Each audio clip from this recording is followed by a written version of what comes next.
think I've always been very connected to the landscape in Taiwan because, as you can see from the video, I'm in a wheelchair, and it's due to a progressive illness that I have. Now I'm 28, but I only started using the wheelchair full-time when I was 18. And when I was 18, I went to New York to pursue my BFA. And I rarely ever come back to Taiwan because flying is quite difficult on my body.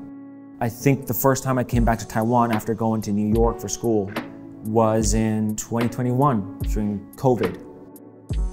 And it was the first time coming back to my hometown where I had to use a wheelchair full-time. And that created a very complicated feeling for me because suddenly all these places that I used to go to with my friends, with family, these mountains, these landscapes, these national parks were suddenly all inaccessible to me.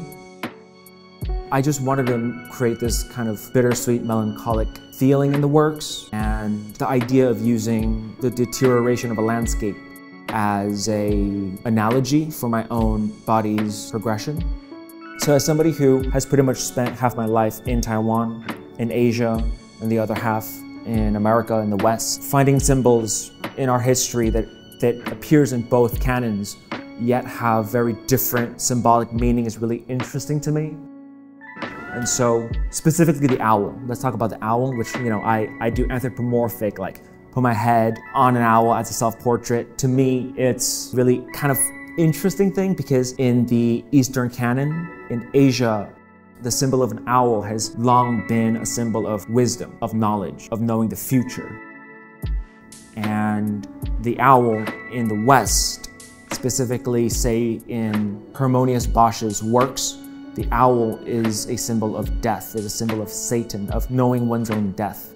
And so for me, there was always this, even as a young child, there was this kind of foreboding knowledge of my own progressive illness. And to me, it just made a lot of sense that this owl is a symbol that has great knowledge, knows the future, knows what's going to come. It's a symbol that represents kind of impending hardship, yet in my images, the owl is proud, it's confident. So for this show specifically, all 24 paintings or drawings, they're all color pencil.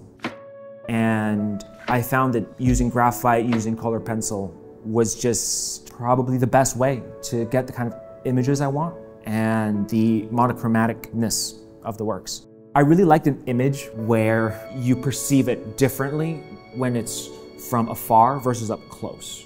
So for a lot of the more monochromatic images, when you are looking at them from afar, they almost seem abstract. But the closer you get to them, the more these little images, little details appear. And I like the idea of the viewer investing and spending more time in front of a work.